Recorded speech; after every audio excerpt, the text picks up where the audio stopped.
ನಮಸ್ಕಾರ ವೀಕ್ಷಕರೇ, ಶ್ರೀಗರಿ ವಾರ್ತೆಗರಿಗೆ ಸ್ವಾಗತ. ನಾನು ನಿಮ್ಮ ಗ್ರಹೇಶ್ವರ ಗಾರ್ಡಿಗೇಂದ್ರ.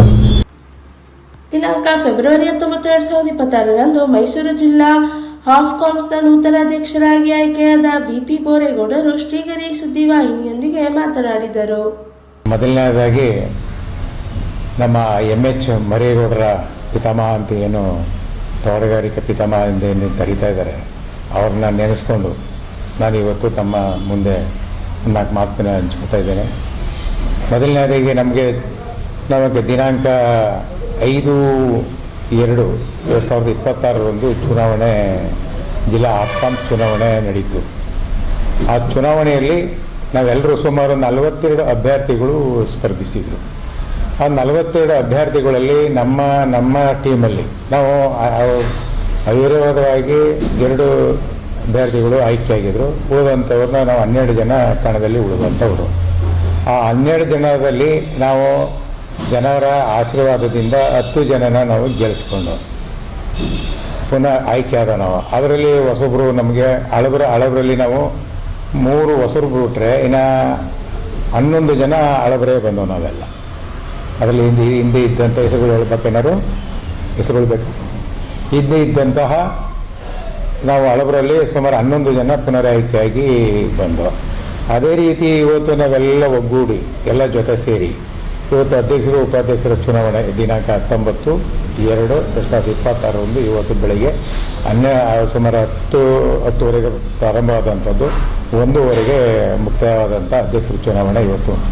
ಆ ಅಧ್ಯಕ್ಷರ ಚುನಾವಣೆಯಲ್ಲಿ ನಾನು ಅವಿರೋಧವಾಗಿ ನಮ್ಮ ಟೀಮು ನಮ್ಮ ಮೇಲೆ ನಂಬಿಕೆ ಇಟ್ಟು ಅಧ್ಯಕ್ಷರು ಮತ್ತು ಉಪಾಧ್ಯಕ್ಷರನ್ನ ಅವಿರೋಧವಾಗಿ ಆಯ್ಕೆ ಮಾಡಿದ್ದಾರೆ. ನಮ್ಮ ಇಬ್ಬರನ್ನ, ಒಬ್ಬರು ನಾನು ಬೋರೇಗೌಡ ಅಂತೇಳಿ, ಇನ್ನೊಬ್ಬರು YG ಮಹೇಂದ್ರ ಅಂತೇಳಿ ಬೆನ್ನೂರವರು, ಅವರು ಉಪಾಧ್ಯಕ್ಷರಾಗಿ ಆಯ್ಕೆಯಾಗಿದ್ದಾರೆ. ನಮ್ಮಿಬ್ಬರನ್ನೂ ವಿಶ್ವಾಸ ಬಿಟ್ಟು ನಮ್ಮ ಏನು ಈಗ ಹೊಸದಾಗಿ ಆಯ್ಕೆಯಾಗಿದ್ದಾರೆ ನಿರ್ದೇಶಕರು ಒಂದು ನಂಬಿಕೆ ಇಟ್ಟು ಒಳ್ಳೆ ಕೆಲಸ ಮಾಡ್ತಾರೆ ಅಂತೇಳಿ ಆ ಜಿಲ್ಲಾ ಹಾಫ್ಕಾಮ್ಸ್ನ ಒಂದು ಅಭಿವೃದ್ಧಿಗೆ ಹೋರಾಟ ಮಾಡ್ತಾರೆ, ಶ್ರಮಿಸ್ತಾರೆ.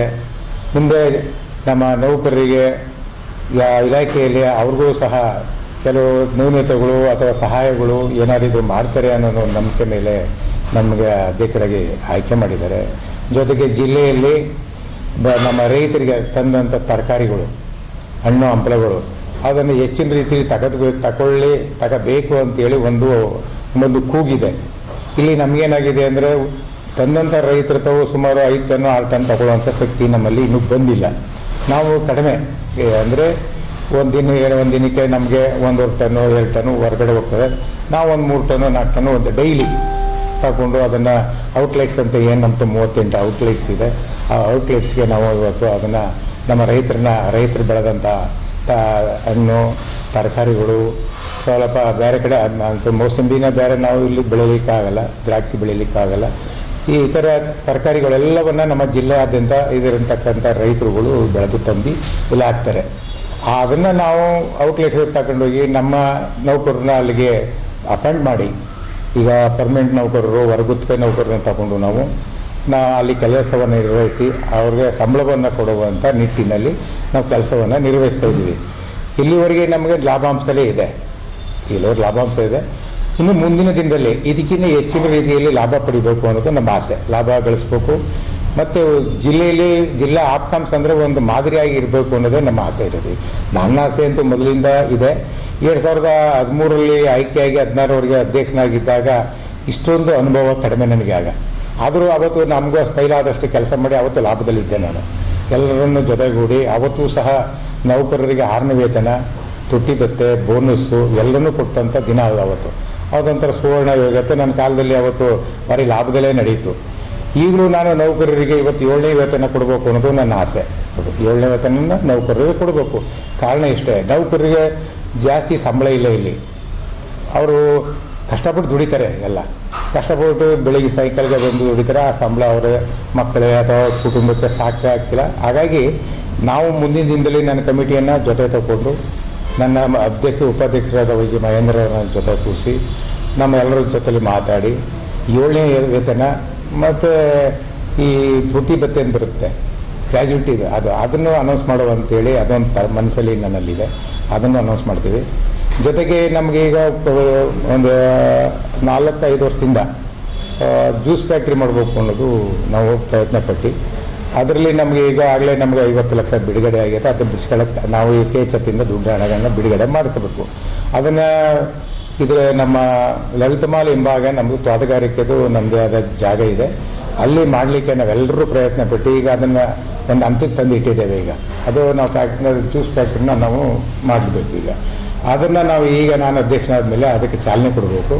ಅದನ್ನು ತ್ವರಿತವಾಗಿ ನಾವು ಅದನ್ನು ಪ್ರಾರಂಭ ಮಾಡಿ ಜ್ಯೂಸ್ ಫ್ಯಾಕ್ಟ್ರಿನ ಮಾಡಬೇಕು ಅನ್ನೋದು ನನ್ನ ಗುರಿ ಇದೆ. ಮತ್ತು ಏನು ಔಟ್ಲೆಟ್ಸ್ ಅಂತ ಏನಿದೆ ನಮ್ಮ ಜಿಲ್ಲೆಯಲ್ಲಿ, ಔಟ್ಲೆಟ್ಸ್ನ ಮಾದರಿಯಾಗಿ ಮಾಡಬೇಕು ಅನ್ನೋದು ಒಂದು ಆಸೆ ಇದೆ. ಆ ಮಾದರಿ ಮಾಡಬೇಕಾದ್ರೆ ನಮಗೆ ದುಡ್ಡಿನ ಕೊರತೆ ಇದೆ. ಆ ಕೊರತೆಯನ್ನು ನಾವು ಇವತ್ತು ನಮ್ಮ ಜಿಲ್ಲೆಯಲ್ಲಿ ಇರ್ತಕ್ಕಂಥ, ನಮ್ಮ ಮೈಸೂರು ನಗರದಲ್ಲಿ ಇರ್ತಕ್ಕಂಥ ಶಾಸಕರುಗಳನ್ನ ಭೇಟಿ ಮಾಡಿ, MLC ಇರೋರನ್ನ ಭೇಟಿ ಮಾಡಿ, MP ಆಗಿದ್ದಾರೆ ಅವ್ರನ್ನ ಭೇಟಿ ಮಾಡಿ, ಅವರಲ್ಲಿ ನಮ್ಮ ಔಟ್ಲೆಟ್ಸ್ ಏನು ಕುಂದುಕೊರತೆಗಳಿದೆ ಮತ್ತು ಮಾದರಿಯಾಗಿ ಮಾಡಬೇಕಾದ್ರೆ ಏನಿದೆ ಅನ್ನೋದು ಒಂದು ಲೆಕ್ಕಾಚಾರವಾಗಿ ಒಂದು ಪ್ಲ್ಯಾನ್ ಮಾಡಿ ಅವ್ರದ್ದು ಅನುದಾನವನ್ನು ಕೇಳಬೇಕು ಅನ್ನೋ ನಿಟ್ಟಲ್ಲಿ ನಾವು ಈಗ ಆಲ್ರೆಡಿ ಮಾತಾಡ್ಕೊಂಡು ಇದೀನ ನಾಳೆ ನಮ್ಮ ನಿರ್ದೇಶಕರಿದ್ದಾರೆ ಅವ್ರ ಜೊತೆಲೆಲ್ಲ ಚರ್ಚೆ ಮಾಡಿದ್ದೀವಿ. ಮತ್ತು ನಾನು ಈಗ ಮೊದಲನೇದಾಗಿ ಆದ್ಯತೆ ಕೊಡಬೇಕಂತ ಇರೋದು ನೌಕರರು, ಜ್ಯೂಸು, ಔಟ್ಲೆಟ್ಸು ಇವರು ಮಾದರಿಯಾಗಿ ಮಾಡಲೇಬೇಕು. ಇದು ನಮ್ಮ ಕಾನ್ಸೆಪ್ಟ್. ಇದು ಮೈಸೂರು ಮಹಾನಗರ ಪಾಲಿಕೆಯಲ್ಲಿ 65 ವಾರ್ಡ್ಗಳು ಬರ್ತವೆ. ಇಲ್ಲ, 65 ವಾರ್ಡಲ್ಲೂ 2 ಕೊಟ್ಟರು ಮಾಡಲಿಕ್ಕೆ ನಾವು ತಯಾರಿದ್ದೀವಿ. ನಾವು 2 ಔಟ್ಲೆಟ್ಸು ಮಾಡಲಿಕ್ಕೆ ನಾವು ಪ್ರಾಮಾಣಿಕವಾಗಿ ಮಾಡ್ತಾನೇ ಇದ್ದೀವಿ. ಅಲ್ಲೇನಂದರೆ ಈಗ 65 ವಾರ್ಡಲ್ಲಿ ಕೆಲವು ವಾರ್ಡಲ್ಲಿ ನಮಗೆ ಕಾಂಪಿಟೇಷನ್ ಜಾಸ್ತಿ ಇದೆ. ಕಾಂಪಿಟೇಷನು ಇದು ಉದಾಹರಣೆಗೆ ಈಗ ಚಾಮುಂಡಿಪುರಂ ಆಗ್ಬೋದು, ಬಳ್ಳಾರಿ ಸರ್ಕಲ್ ಆಗ್ಬೋದು, ವಿವೇಕಾನಂದ ಸರ್ಕಲ್ ಆಗ್ಬೋದು, ಒಂಟಿಕೊಪ್ಪಲು ಸರ್ಕಲ್ ಆಗ್ಬೋದು. ಇಲ್ಲೆಲ್ಲ ಏನಾಗಿದೆ, ನಮ್ಮ ಅಂಗಡಿಯ ಜೊತೆಗೆ ಅಕ್ಕಪಕ್ಕದಲ್ಲಿ ಕಾಂಪಿಟೇಷನ್ ಜಾಸ್ತಿ ಆಗಿದೆ ಮಾಡಲಿಕ್ಕೂ. ನಮಗೆ ಸ್ವಲ್ಪ ಹೋರಾಟದ ಬದುಕು ಇದೆಲ್ಲ. ನಮ್ಮದು ಅದೇ ಇರ್ತಕ್ಕಂಥ ನೌಕರರು ಬದುಕು ಅದೇ ಹೋರಾಟ ಮಾಡಬೇಕು. ನಾವು ಬೆಳಗ್ಗೆ ತೆಗಿಬೇಕು 8 ಗಂಟೆವರೆಗೆ ತೆಗೆದು ರಾತ್ರಿ 9 ಗಂಟೆ 10 ಗಂಟೆವರೆಗೂ ವ್ಯಾಪಾರ ಮಾಡ್ಬೋದು. ಅದೇ ರೀತಿ ಇಲ್ಲಿ ಏನಾಗುತ್ತೆ, ನಮ್ಮಲ್ಲಿ ಅಕ್ಕಪಕ್ಕದ ಅಂಗಡಿ ಹಾಕೊಂಡಿರೋರು ನಾವೊಂದು ನಿಗದಿ ಮಾಡಿರ್ತೀವಿ ಒಂದು ರೇಟಲ್ಲಿ. ಆ ರೇಟಿಗೆ ನಮ್ಮ ಅಲ್ಲಿ ಮಾರಾಟಗಾರರು ಮಾರಬೇಕು. ಅದೇ ಹೊರಗಡೆ ಅವ್ರು ಮಾರ್ತಾರಲ್ಲ, ಅವ್ರಿಗೆ ಯಾವ ರೇಟು ಇಲ್ಲ, ಅವ್ರಿಗೆ ಇಷ್ಟ ಬಂದಂಗೆ. ಅಂದರೆ ಇವತ್ತು 12 ರೂಪಾಯಿ ಇದ್ರೆ ಬೇಕಾದ್ರೆ 8 ರೂಪಾಯಿಗೆ ಕೊಟ್ಬಿಟ್ಟಿದ್ದಾರೆ ಲಾಸ್ಟ್ ಮಾಲು ಅಂತ. ಇಲ್ಲಿ ಲಾಸ್ಟ್ ಮಾಲು ಯಾವುದನ್ನು ಇವರು ಆ ರೇಟ್ಗೆ ಕೊಡೋಕ್ಕಾಗಲ್ಲ. ನಮ್ಮಲ್ಲಿ ಏನು ರೇಟನ್ನು ಫಿಕ್ಸ್ ಮಾಡಿರ್ತಾರೆ ಆ ರೇಟಿಗೆ ಮಾರಬೇಕು ನಮ್ಮ ಮಾರಾಟಗಾರರು. ಹಾಗಾಗಿ ನಮಗೂ ಹೋರಾಟದ್ದು ಜಾಸ್ತಿ ಇದೆ. ಔಟ್ಲೆಟ್ಸ್ನ ಈಗ ಕೆಲವು ಉದಾಹರಣೆಗೆ ಈಗ ವಸಂತ ನಗರದಲ್ಲಿ ತೆರೆದಿದ್ದೀವಿ, ಲಾಲ್ ಬಹದ್ದೂರ್ ಶಾಸ್ತ್ರಿ ನಗರ ತೆಗೆದಿದ್ದೀವಿ, ಸಿದ್ದರಾಮಯ್ಯನವ್ರ ಬಡಾವಣೆ ಅಂತ ಬರುತ್ತೆ ಲಿಂಗವತಿ ಪಾಳ್ಯ, ಅಲ್ಲೂ ತೆರೆದಿದ್ದೀವಿ. ಅಲ್ಲಿ ಇನ್ನೂ ಇಂಪ್ರೂವ್ಮೆಂಟ್ ಮಾಡ್ಬೇಕು. ನಾವು ತೆಗೆದು ಹಾಗೆ ನಡೀತಾ ಇದೆ. ಬಟ್ ಕೆಲವನ್ನ ನಡೆಯೋಕ್ಕಿಲ್ಲ, ಕೆಲವು ಮುಚ್ಕೊ ಬಂದಿದ್ದೀವಿ. ಈಗ ಆಲ್ರೆಡಿ 5-6 ಮುಚ್ಚಿದ್ದೀವಿ ನಾವು ಆಲೆ. ಅದನ್ನು ಪುನಃ ತೆರಿಬೇಕು ಅನ್ನೋದು ಒಂದು ಆಸೆ ನಮಗೆ. ಬಾಡಿಗೆ ಕೊಟ್ಟಿದ್ದೀವಿ, ನಡೆಸೋಕ್ಕಾಗಲ್ಲ, ಬಾಡಿಗೆ ಕೊಡ್ತೀವಿ. ಅದೆಲ್ಲ ಈಗ JP ನಗರದಲ್ಲಿ ಒಂದು ಹಂಗೆ ಮಾಡಿದ್ದೀವಿ.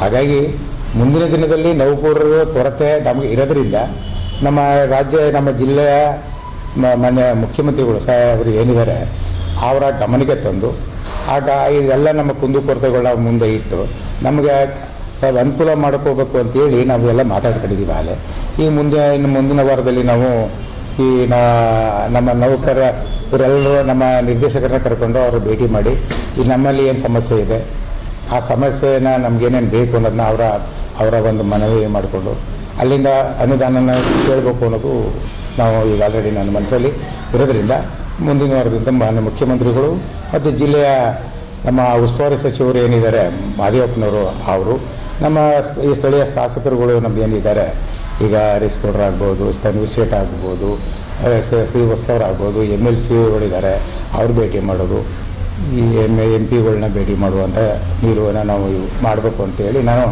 ಮನಸ್ಸಲ್ಲಿ ಇಟ್ಕೊಂಡು ಈಗ ಮುಂದಿನ ವಾರದಿಂದ ಶುರು ಮಾಡ್ತೀನಿ. ಅದನ್ನು ಪ್ರತಿಷ್ಠಿತವಾಗಿರ್ತಕ್ಕಂಥ ಮೈಸೂರಿನಲ್ಲಿ ಹಲವಾರು ಆಸ್ಪತ್ರೆಗಳಿದ್ದಾವೆ, ಜೊತೆಗೆ ಪ್ರತಿಷ್ಠಿತವಾದ ಮಾಲ್ಗಳು ಕೂಡ ಇದ್ದಾವೆ. ಅಲ್ಲಿ ಯಾಕೆ ನೀವು ಸಪ್ಲೈ ಮಾಡೋದಕ್ಕೆ ಯಾಕೆ ಒಂದು ಒಪ್ಪಂದ ಮಾಡ್ಕೋಬಾರ್ದು? ನಮ್ಮಲ್ಲಿ ಏನಾಗಿದೆ ಅಂದರೆ ನಾವು ಆಲ್ರೆಡಿ ಈಗ ಯೂನಿವರ್ಸಿಟಿಗೆ ಒಂದು ಟೆಂಡರ್ ಆಗ್ತು. ಅಲ್ಲೇನಾಗಿದೆ ಅಂದರೆ ಟೆಂಡ್ರಲ್ಲಿ ಒಂದು ವರ್ಷಕ್ಕೆ ಒಂದೇ ರೇಟು. ಇವತ್ತೇನು ರೇಟ್ ಫಿಕ್ಸ್ ಮಾಡ್ತೀವಿ ಆ ರೇಟನ್ನು 1 ವರ್ಷದವರೆಗೂ ಅದೇ ರೇಟ್ನ ಮೇಂಟೈನ್ ಮಾಡಬೇಕು. ನಮ್ಮದು ಸರ್ಕಾರ ಅಂದರೆ ಸರ್ಕಾರದ ಒಳ ಒಪ್ಪಂದ ಇರೋದ್ರಿಂದ ನಾವು ದಿನನಿತ್ಯ ಚೇಂಜ್ ಆಗ್ತಿರ್ತಾರೆ ರೇಟನ್ನು. ಆ ರೇಟನ್ನೇ ಕೋಟ್ ಮಾಡಿ ನಾವು ಇವತ್ತು ತರಕಾರಿ ಮಾರಬೇಕು, ಹಣ್ಣನ್ನು ಮಾರಬೇಕು. ಗ್ರಾಹಕರಿಗೆ ಆ ನಿಟ್ಟಿನಲ್ಲೇ ನಾವು ಇವತ್ತುವರೆಗೂ ವ್ಯವಹಾರ ಮಾಡ್ಕೊಂಡೇ ಬರ್ತಾ ಇರೋದು. ಇಂಥ ಯೂನಿವರ್ಸಿಟಿ ಅಂತ ಪ್ರತಿಷ್ಠಿತ ಏನು ಯೂನಿವರ್ಸಿಟಿ ಹಾಸ್ಟೆಲ್ಗಳಿದೆ, ಇವಕ್ಕೆ ನಾವು ಟೆಂಡರ್ ಕರೆದಾಗ ಅವರು ನಮ್ಮನ್ನು ಕೇಳೋದೇನು, ಸರ್ ಒಂದು ರೇಟ್ ಏನು ಫಿಕ್ಸ್ ಮಾಡಿಬಿಡಿ ನಮಗೆ, ಈಗ ರೇಟ್ ಮಾಡಿದ್ರೆ ನೀವು 12 ತಿಂಗಳವರೆಗೂ ನೀವು ಅದೇ ರೇಟನ್ನು ನೀವು ಕೊಡಬೇಕು ಅನ್ನೋದು ಅವರ ಕಾನ್ಸೆಪ್ಟು. ಎರಡನೇದು, ನಾನು 13ರಿಂದ 16ರವರೆಗೆ ನಾನು ಅಧ್ಯಕ್ಷನಾಗಿದ್ದಾಗ ಮೈಸೂರು ಜಿಲ್ಲೆಯಲ್ಲಿ ಏನು ನಮ್ಮ ಸೋಷಿಯಲ್ ವೆಲ್ಫೇರ್ ಹಾಸ್ಟೆಲ್ಗಳಿದೆ, ಇಷ್ಟು ಹಾಸ್ಟೆಲ್ಗಳನ್ನು ನಾನು ಅಧ್ಯಕ್ಷನಾಗಿದ್ದಾಗ ಎಲ್ಲವನ್ನು ಆ ಜಿಲ್ಲಾ ಆಪ್ಕಾಮ್ಸ್ ವತಿಯಿಂದಲೇ ಸಪ್ಲೈ ಮಾಡಿಸ್ತಿದ್ದೆ ನಾನು. ಆವಾಗ ಚೆನ್ನಾಗೂ ನಡೀತಾ ನಮಗೆ ಚೆನ್ನಾಗಿ ನಡೀತು. ಅದಾದ ನಂತರ ಬೇರೆ ಅಧ್ಯಕ್ಷರು ಬಂದಾಗ ಅದು ಕಾರಣಾಂತರದಿಂದ ಅದು ಕೈ ಬಿಟ್ಟಾಯಿತು. ಈಗಿನ ಮುಂದಿನ ಯೋಚನೆ ಏನಿದೆ ಅಂದರೆ, ನನಗೆ ಇವತ್ತು ಮೈಸೂರು ಜಿಲ್ಲೆಯಲ್ಲಿ ಎಷ್ಟು ಹಾಸ್ಟೆಲ್ಗಳಿದೆ, ಸೋಷಿಯಲ್ ವೆಲ್ಫೇರ್ ಆಗ್ಬೋದು, ಈ ಬೇರೆ ಪ್ರೈವೇಟ್ ಹಾಸ್ಟೆಲ್ಗಳಿರ್ಬೋದು, JSS ಇರ್ಬೋದು, ಇದು ಎಲ್ಲರನ್ನ ಭೇಟಿ ಮಾಡಿ ಅಲ್ಲಿಯ ಇರ್ತಕ್ಕಂಥ ಹಾಸ್ಟೆಲು, ಅಲ್ಲಿಗೆ ಏನು ತರಕಾರಿ ಬೇಕು, ಯಾವ ರೀತಿ ಸಪ್ಲೈ ಮಾಡಬೇಕು ಅನ್ನೋದನ್ನು ನಾವು ಇವತ್ತು ಮಾತಾಡಿ ಅದನ್ನು ಮಾನ್ಯ ಮುಖ್ಯಮಂತ್ರಿಗಳ ಚರ್ಚೆ ಮಾಡಬೇಕು ಅನ್ನೋದು ಇದನ್ನೇ.